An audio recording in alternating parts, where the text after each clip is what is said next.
Bonjour à tous et bienvenue sur la chaîne Forstar. Donc aujourd'hui une nouvelle vidéo, toujours un épisode de Road to CDF. Donc après une petite pause, après Baby Bleu, on a voulu attendre la banlise, voir s'il y avait des gros changements. Bon, il y a 2-3 decks qui devaient, surtout un qui devait être dans la série de vidéos qui a été touché. Donc du coup, on devra un petit peu remanier la vidéo et la decklist. On a fait jusqu'ici que des decks antérieurs à la BT14. Là, on va faire deux decks à la suite BT14. Il y aura peut-être de la BT15 au CDF, on ne sait pas encore. Pour l'instant, toutes les reveals sont sorties, donc on peut commencer à s'entraîner sur un tap, tout ça, au CTGN. Mais pour tout ce qui est des autres nationaux dans le monde, il n'y aura pas de BT15. Nous, normalement, c'est maintenu. Notre national tombe pile 2 semaines après la sortie de la BT15. À voir s'il y a des retards aussi chez nous, même s'il y en a des retards partout ailleurs, à voir si nous on y échappe. Par chance, pour avoir la BT15, ce serait une bonne chose, ça apporterait de la diversité dans le jeu. Parce que là, on va avoir un régional où tout le monde connaît la méta un mois à l'avance. Donc du coup, c'est peut-être pas génial. C'est bien des fois d'avoir des surprises et j'aime pas trop quand ça vient juste de sortir au bout d'une semaine, mais 3-4 semaines, 2-3 semaines, c'est bien parce que au moins ça récompense aussi les bons deck builders, parce que c'est aussi un jeu de deck building. Donc c'est assez intéressant. Pour ce qui est de la présentation aujourd'hui, Gohan U7. Donc Gohan U7, j'ai mis starter parce que c'est un engine qui se rapproche à 90% de la nomenclature de ce que serait un deck building que vous faites pour le starter rouge Vegeta. U7 qui globalement c'est peut-être le deck en ce moment que je conseille le plus aux débutants. Vous achetez votre starter deck Vegeta x2 et voilà, vous avez un deck pas non plus du optimum, mais globalement vous avez très peu de cartes à acheter qui vous permettra d'être très bon tout de suite. Donc en termes de prix, du coup j'ai mis 1 sur 3, un seul petit Hercule. Ça paraît évident, hein, le deck coûte pas cher, comme je l'ai dit, c'est 2 starters, 4 SR Gohan qui sont pas excessives. La seule qui va commencer à chiffrer, c'est le Goku 8. Pour tout ce qui est counterplay, Yamcha, c'est dans le starter.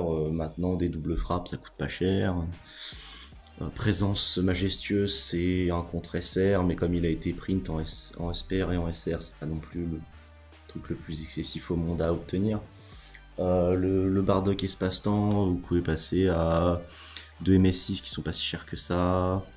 Plus à la place du Bardock Espace-Temps, si vous voulez jouer budget, vous pouvez jouer n'importe quel autre espace-temps, un espace-temps 3, un espace-temps 4.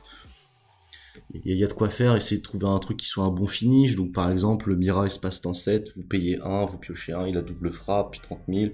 Et à la fin et au début du tour adverse, vous détapez 1, ça peut être intéressant. Le New Ruler, depuis qu'il s'est pris un limite 1, limité 1, c'est une carte accessible. Donc en termes d'engine, j'ai mis 3 parce que c'est une engine qui est selon moi très très forte. Par contre, elle est contrable.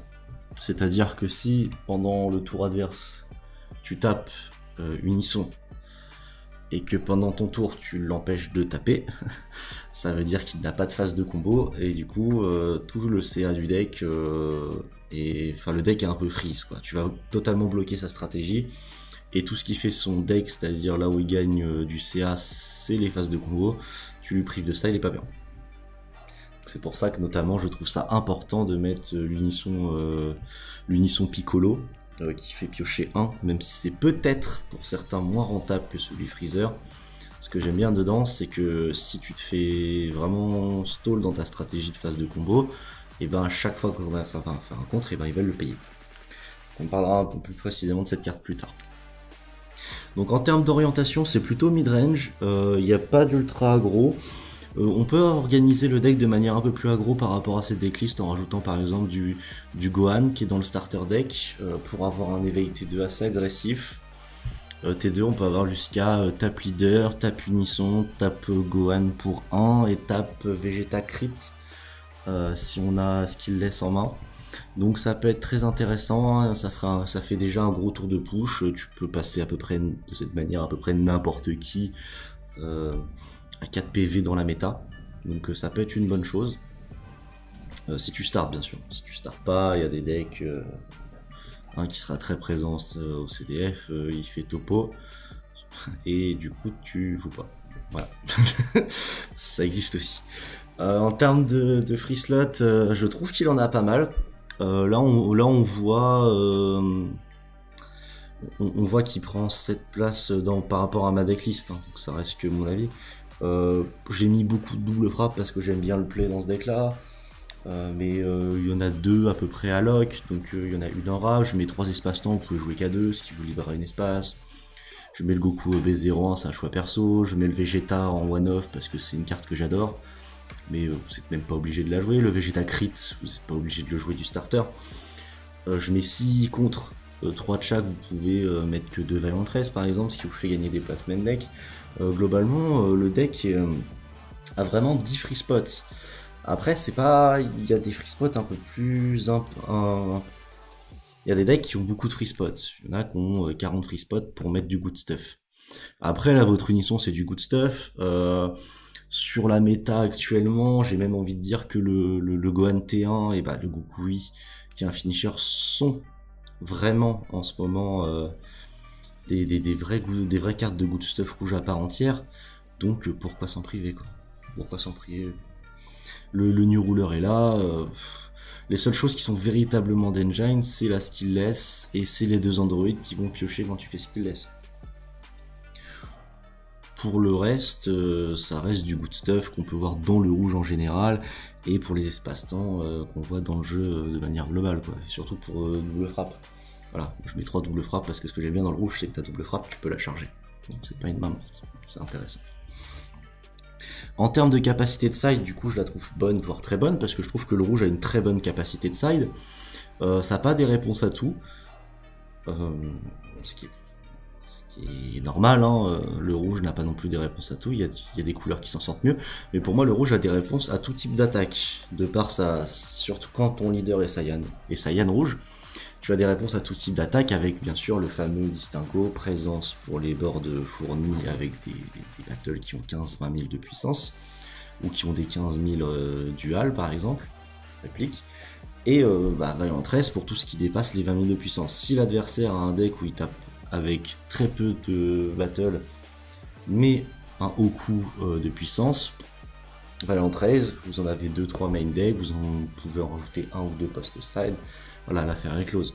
Pareil pour présence, si ça tape qu'au 15 000, je fais une présence, dans le montez bien. Surtout que ce qui augmente la capacité de side, c'est pour ça que je joue à 53, parce que c'est un deck très sensible à la meule. Vous pouvez même pousser jusqu'à 54. Si vous poussez jusqu'à 55, faudra jouer au moins 6 unissons. Là, j'en joue que 5, par exemple.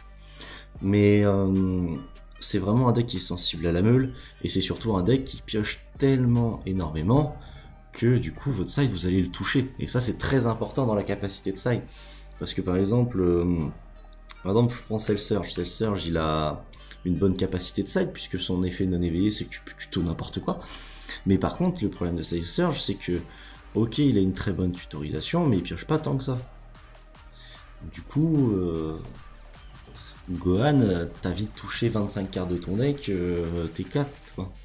Enfin non, même pas T3, donc ça va vite, hein. Surtout que au fur et à mesure des moments, quand tu poses tes Goku 8, tu vas vider ton deck de skillless, donc des cartes que tu veux pas forcément piocher de manière aléatoire. Ça va se resserrer que en cartes intéressantes et importantes. Donc quand tu vas utiliser tes super combos après, quand tu auras plus de skillless, donc tu sais que chaque carte que tu vas piocher sont des cartes décisives non tutorisables. C'est aussi quelque chose d'intéressant. Après, Cell Surge, c'était pas forcément le meilleur exemple parce que c'est fort de pouvoir tutoriser top 5 non éveillé à l'aveugle. Mais globalement, Cell Surge ne fait que 3 tours. Mais il y a pas mal de decks comme Cell Surge qui piochent peu, et du coup, quand tu pioches peu, c'est dur de toucher dans ça. Par exemple, Gogeta, en début de partie, tu vas meuler beaucoup, donc c'est chiant dans Gogeta de sider puisque tu peux pas sider une carte x1 ou une carte x2 si tu veux l'utiliser 2 fois, parce que en fait t'es obligé de l'utiliser, tu la sider x3 parce que du coup comme t'as de la meule, t'as de la RNG qui s'installe dans ton deck et c'est pas pratique. En termes de vulnérabilité, j'ai mis élevé. Vous pouvez jouer au tour, à force de pratique vous pouvez jouer au tour, mais le problème c'est que c'est un deck linéaire. Au moins vous avez plus le problème de quand vous startez pas, vous allez avoir du mal à poser votre unisson. Mais globalement, parce que Zamasu a été raté. Mais c'est un deck assez linéaire globalement. En fait, le meilleur play que vous avez... En fait, vous allez toujours faire le même T1. Vous allez mettre Gohan pour 1. Si vous ne mettez pas Gohan pour 1, c'est que vous ne l'avez pas en main. Et vous, au T3, vous allez toujours faire un Gokui, voire 2. Donc du coup, c'est ça le problème. Ça pose un problème de linéarité dans le deck. Ça, je le conçois. Donc c'est sensible à Mechikabura. Et globalement, c'est toujours compliqué dans... C'est toujours compliqué dans des tournois comme un CDF où les gens sont très entraînés. C'est toujours pas pratique que l'adversaire sache exactement toutes les possibilités que tu peux faire dans un tour. Il voit T3, il sait que si tu as gardé ton éveil, il sait que tu peux au maximum faire 2 Gokui un espace-temps. Et pour lui, c'est chiant. Il peut savoir gérer le nombre de frappes que tu vas avoir, etc. Le fait d'être prédictible est stratégiquement des fois pénalisable. Après, d'un autre côté, quand on veut commencer un nouveau deck, on veut s'entraîner avec, avoir un deck qui est linéaire parce que le meilleur play c'est toujours la même chose. Par exemple, ce deck là me fait énormément penser au deck Gotenks vert. C'est un mid-range, il tourne autour d'un unisson 1-2 que tu veux mettre très vite. Pour moi, il y a des choses qu'il a plus de CA que Gotenks vert, parce que moi Gotenks vert je trouvais qu'on avait beaucoup de cartes en main, mais il y a toujours minimum 3 cartes dans ta main que tu veux pas combo en battle parce que tu veux faire ta fusion au tour d'après. Mais c'est toujours ça en fait, le meilleur play dans Gotenks vert c'est de faire tout le temps le Gotenks A6. Donc du coup, dès qu'il peut le faire, il va faire Gotenks A6, donc il va le mettre au maximum, il va le mettre le maximum qu'il peut le mettre dans le deck, il va essayer de le poser tout le tour. Bah là en fait, il n'y a pas de play plus rentable que Gokui dans le deck, donc du coup tu vas le faire tout le temps. Voilà, c'est ça. Mais globalement aussi c'est un deck qui est assez intéressant pour les débutants puisque c'est très vite à apprendre que globalement il y a 2-3 effets qui synergisent entre eux et après il y a toujours une battle que tu veux poser en prio et c'est un deck très facile à prendre en main. En termes de métacall, contre le bleu je lui mets 4 sur 5. Contre le bleu hors SS bleu-rouge. Parce que pour moi SS bleu-rouge est un deck qui ne ressemble à aucun autre deck bleu, donc j'ai envie de le mettre à part. Contre SS mono bleu, il avait un bon win rate, je pense. Bon, maintenant il est mort avec l'équipe Buster qui est parti. Contre tous les autres decks bleus, comme SS4 ramp, etc., il lui fait du mal. Il lui fait du mal, surtout ce qui est embêtant pour lui, c'est que s'il n'a pas son extra bleu directement, passe à 25 000, ça va être compliqué de ramper parce que Gohan peut défendre non éveillé assez facilement s'il a juste à comboter une carte et il est remboursé en coup. Donc c'est assez intéressant défensivement comme deck aussi. Contre le jaune, je lui mets 2 sur 5. Le jaune, c'est clairement son Némésis. Voilà, c'est Gokui, c'est un timing où quand tu le poses, et faut que tu essaies d'éviter contre le jaune qui l'adversaire a une phase de combo parce que sinon il va te le mettre en inertie avec le pouvoir d'un Super Saiyan ou Super Combo Zamasu ou n'importe quelle carte comme par exemple le Boujak Arrivol ou autre. Et c'est vraiment la faiblesse de ce deck là, c'est vraiment le jaune. Ça va que le jaune, maintenant que Gohan Icarus a pris un peu une claque, soit plus omniprésent dans la méta, ce qui fait que le deck revient un petit peu de l'avant. C'est vraiment, encore une fois, je le dis, par exemple avec King Cold, c'est vraiment un des decks que je conseille le plus pour les nouveaux joueurs, même si je trouve qu'il est encore plus facile de prise en main que King Cold. Contre du vert, contre le vert j'ai mis 3 sur 5 parce que ce qui est fun dans ce deck là c'est quand tu peux go wide, ce qui est quand même assez intéressant. Le vert va facilement gérer ton Gohan qui est une source de pioche s'il n'est pas géré absolument colossal. S'il n'est pas géré sur plusieurs tours, cette carte peut t'apporter un CA en fin de partie si tu comptabilises entre 4 et 6 cartes. Hein. Donc un drop 1 qui fait en tout du plus 6 dans une partie, plus une tuto quand il est posé, c'est quand même assez fort. C'est quand même assez fort. Mais c'est un deck qui peut facilement tourner autour de ça, puisque quand tu poses Unisson Piccolo, dès que votre adversaire va faire un tour, tu peux gérer des battles. Et aussi, comme c'est un deck en phase de combo, c'est un deck qui je trouve, surtout que moi ma version je joue 3 double frappe, mais c'est un deck qui tourne facilement autour de Dormante. Puisque dès qu'il y aura un Dormante, tu vas comboter ta main, tu vas faire ton CA dessus, donc Dormante ça coûte 2 cartes en main à un deck vert, donc du coup il va pas être très enclin à pouvoir facilement comboter en défense. Donc tu vas comboter 2 fois, tu vas pas perdre de CA, voire 3 fois, tu vas pas perdre de CA, puis tu fais un combo, tu mets une double frappe, c'est vraiment le pire scénario qui peut arriver à Dormant. Surtout que par exemple le Gokui, bah lui il est pas touchable en fait par Freezer CP. Donc du coup c'est une carte qui te passe très bien sur le vert. Et aussi un problème de quand tu prends Dormant, souvent tu tapes avec une grosse battle. Et là, t'es là, tu te dis, bah ouais, mais là, je vais être obligé de taper leader à 15 000 parce que bah, j'ai envie d'avoir ma pioche de leader. Mais là, même pas besoin, tu peux taper juste réplique avec Gokui, puisque ton CA, tu le fais sur ta phase de combo et non sur une tape leader. Donc, du coup, c'est très très intéressant. Voilà. Après, on n'est pas sur une optimisation au maximum, puisque tes skillless y sont posés, parce que ton munition se fait gérer, et ton Guana se font très facilement gérer par le vert. Mais je trouve que c'est pas un deck qui meurt autant sur Dormant que d'autres. Donc, ça, c'est intéressant. Pour ce qui est du noir, je trouve j'ai mis 4. J'avais mis 4 au moment où j'ai fait l'affiche. Après avoir fait un peu de playtest davantage face à du Gogeta, je baisserai la note. Après, je valide quand même un minimum la note parce que post-side, comme je l'ai dit, c'est un deck où on peut facilement rentrer 5-6 cartes de side. On pioche énormément, donc tu vas vite toucher ton side. Par exemple, Gogeta qui représente un peu tout le noir en ce moment, et même le noir de manière générale est sensible au side sur cette méta, bah comme tu vas très vite piocher tes 5-6 cartes de side contre Gogeta, tu vas les toucher très vite, donc du coup tu vas vite t'en remettre, tu peux bien 2-0 comme il faut un Gogeta si tu gagnes au dé sur la première et que t'es agressif, et que sur la deuxième, bah t'as vite touché ton side, et Gogeta il est sensible au side, et voilà. Donc c'est quand même, c'est pas la pire couleur. Pour moi, le pire match-up de Gogeta U7, c'est peut-être SS Bleu Rouge. C'est pour ça, d'où la présence de Omen. D'où la présence de Omen dans la decklist. Donc ensuite, on va passer globalement à l'analyse un peu de la decklist. Donc les ratios, expliquer certains trucs. J'ai mis 3 Vaillant 13, 3 présences. Bon, c'est un choix perso, j'aime bien pouvoir gérer un peu tout ce qu'il peut y avoir dans le deck. Ça reste du staple rouge, mais on va passer tout de suite à l'explication peut-être du moteur de pioche du deck, qui est ce petit Gohan T1. Donc ce Gohan T1, quelle est sa particularité spéciale?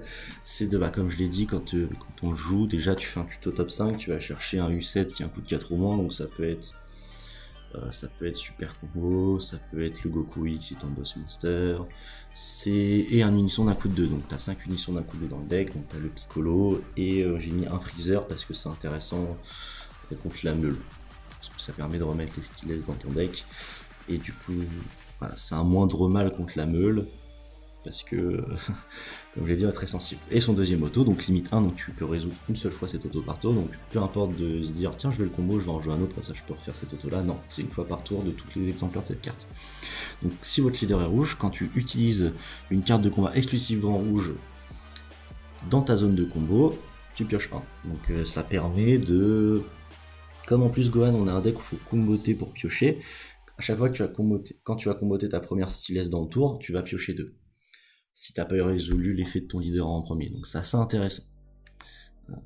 Ça pousse même, par exemple, en début de partie, une fois que t'as posé ça à ton terrain, tu combos juste une skillless juste pour piocher. Parce que du coup, le fait de piocher une skillless, ça te fait du plus 1. C'est intéressant quand même. C'est même pas tes remboursés, c'est tes bénéficiaires. Donc ça va vraiment être le moteur du deck. Ça va être ce que vous allez poser T1, vous allez centrer pas mal de choses autour de cette carte. Après, il y a aussi un monde où, dans pas mal de match-up, cette carte va être gérée. Mais si elle n'est pas gérée, elle va vous donner un CA absolument colossal jusqu'à la fin de partie. Plus cette carte reste sur le terrain, plus c'est chiant pour l'adversaire. Ensuite, il y a les deux copains skillless. Donc, il y a le Goku et il y a aussi le Piccolo en skillless, parce que c'est des universels. Donc, c'est important que les skillless soient universels pour être tutorisables facilement par le Gohan T1.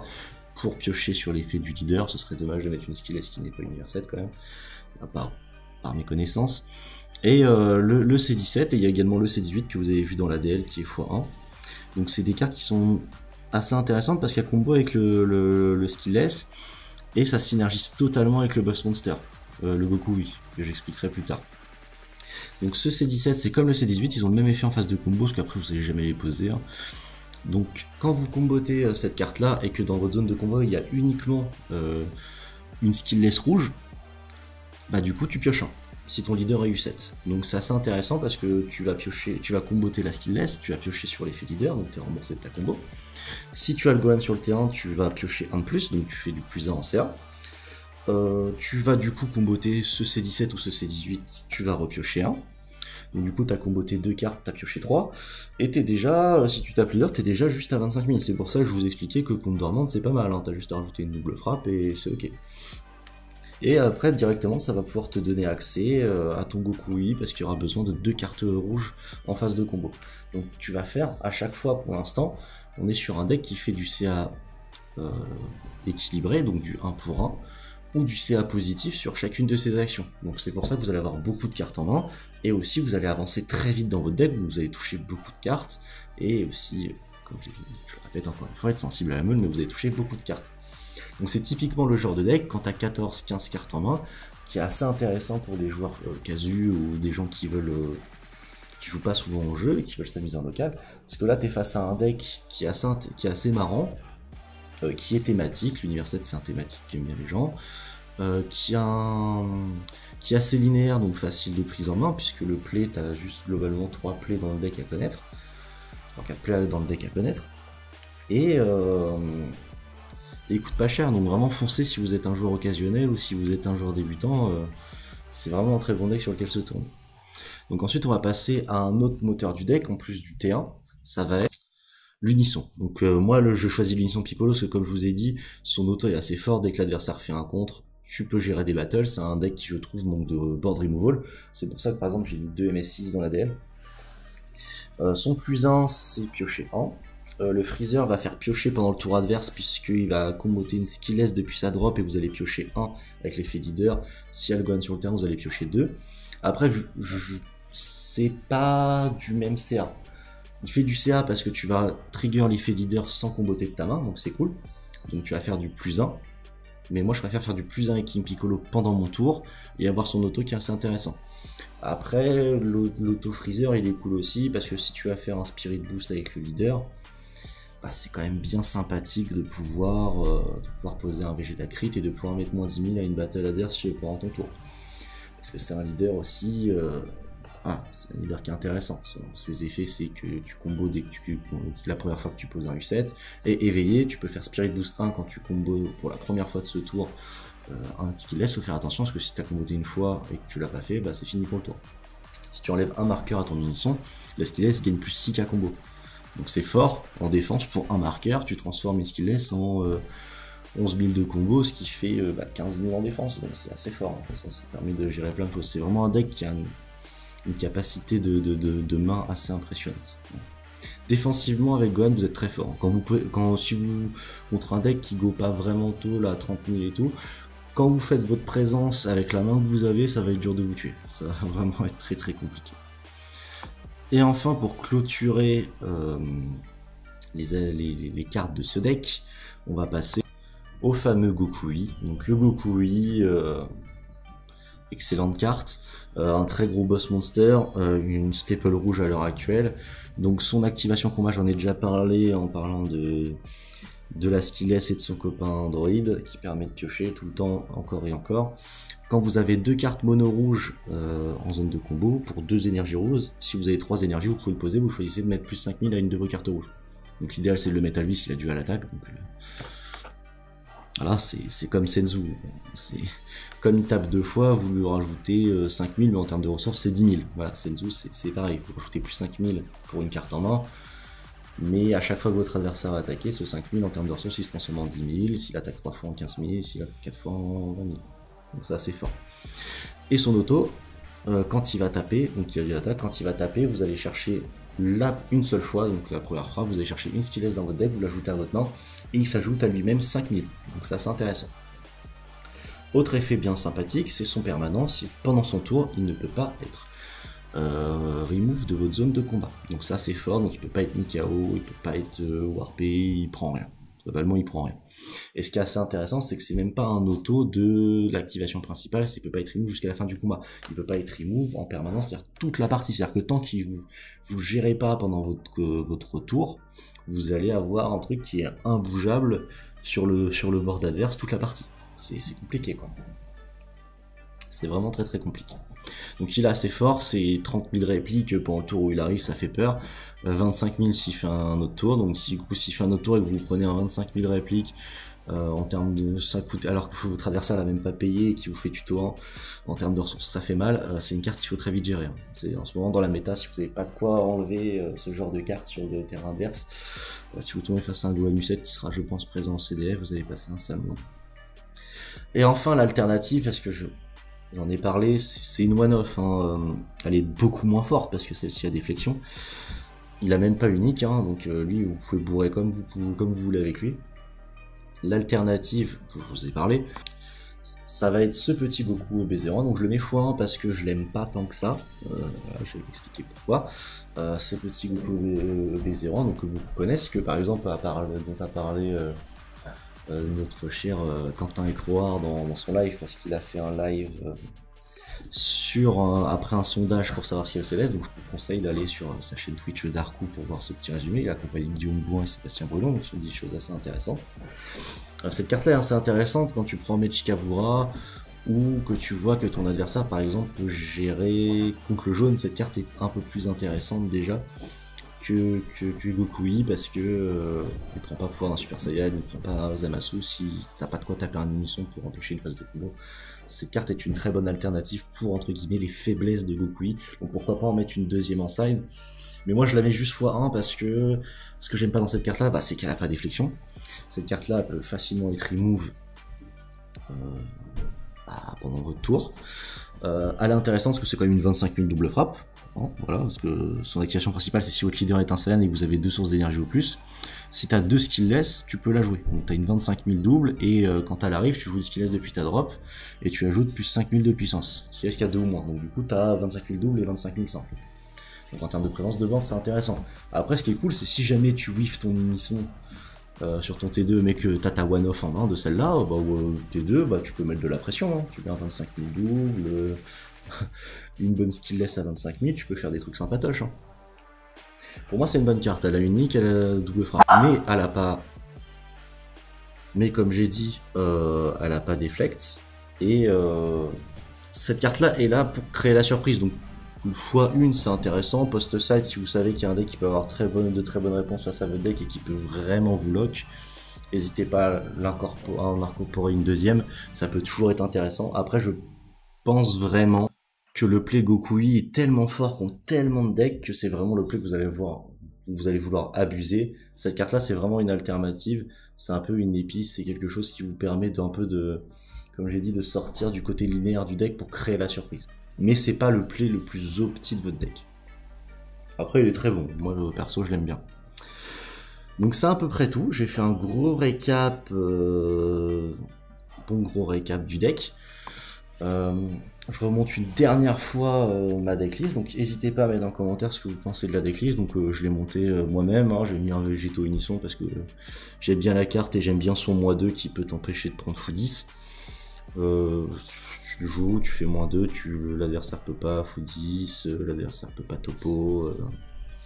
Voilà, c'est quand même dommage de pouvoir payer 4 de devoir payer 4 dans le rouge pour pouvoir jouer au jeu. Mais c'est une carte qui est un peu nécessaire en one-off, elle est très très intéressante. On va profiter des superbes outils de TDD de cette decklist pour pouvoir un peu faire un gros récap sur tout chiffré. On remercie aussi Malo qui a fait la fiche de Gohan. Hein. Merci Malo pour ton aide précieuse. On a 39 battles, 8 extras, 6 unissons, donc du coup on est sur du 14 briques. Dans ces battles, sur les 39, il y en a 7 qui ont un compte combo de 1 pour 10 000. Donc du coup ça fait, il y a de la brique, donc n'hésitez pas à charger des unissons quand vous en avez en trop, surtout que là on n'est plus sur les super combos. Par exemple il y en a pas mal qui jouent Raditz ou des choses comme ça. Pour moi le Goku d'Univers 7 est tellement optique que je vois pas pourquoi on jouerait Raditz, parce que si votre adversaire tape pas PV, vous vous éveillez à 5 PV, donc c'est chiant. Mais Raditz ça c'est intéressant les nouvelles super combos parce que ça permet de mettre des briques sous le deck et de piocher 2. Mais là vraiment quand t'as un tour t'as juste à faire une super combo sur les phases de défense et que tu pioches 2 dessus, parce que un effet leader, un effet super combo, non c'est trop petit pour ça. Donc du coup sur les briques on en a 14 vraies briques. En termes de ressenti, on en a 21 si on n'a pas d'énergie à dépenser. Donc n'hésitez pas à charger des unissons une fois que vous savez que niveau unisson vous êtes safe, voilà. Dans les briques extra, bah il y en a... Omen c'est important, mais si vous voyez que bah, l'adversaire, vous avez rien globalement à LCP, chargez votre Omen. Voilà. Présence et pas une vraie brique parce que vous pouvez le payer pour 0 quand vous passez à 3 PV juste en défonçant une autre carte, donc une autre brique, donc ça s'intéresse, donc c'est cool, vous pouvez vous en débarrasser. Dans les briques à la caille, Champa vous pouvez le charger aussi si vous voyez que bah, vous allez plutôt jouer Go Wide que Go Tall, mais des fois quand vous savez pas trop quoi faire dans ce deck là, taper leader, super combo, mettre une super combo ou faire skillless Android, Champa, ça vous coûte une énergie, vous faites un CA de -1, vous faites un CA neutre si vous avez encore le Gohan 1 sur le terrain. Des fois ça c'est quasiment votre meilleur play, hein. Quand vous savez pas quoi faire, taper tranquillement 35 000 double frappe, c'est une très bonne chose, hein. C'est une très bonne chose, surtout que ça va vous remplir de 3 dans la drop derrière. 3 dans la drop derrière, ça vous fait déjà un demi-espace temps 6, qui vous coûtera rien aussi, et qui vous permettra de générer de la ressource, par exemple MS6 de clean abord, donc c'est quand même une bonne chose. On a quand même 28 cartes, on a quand même 28 battles, comme vous voyez sur les chiffres, 28 battles qui sont combotables, et c'est des battles qui vous font piocher, donc vous allez très très vite toucher votre deck. Surtout que le Gohan A1 il tutorise tout, il tutorise votre boss monster, comme j'ai dit, il tutorise votre unisson. C'est un deck qui vous allez... C'est rare d'avoir les mauvaises sorties qui vous empêchent de jouer parce que vous piochez beaucoup et vous tutorisez tout, donc c'est assez intéressant.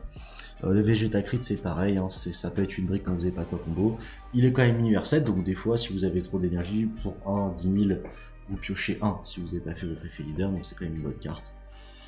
Encore une fois, je le conseille à tous ce deck là. C'est une très bonne chose. Donc c'est sympa d'avoir le petit récap graphique. J'espère que vous avez bien aimé cette présentation du deck U7 et je vous dis à bientôt sur la chaîne Force 1.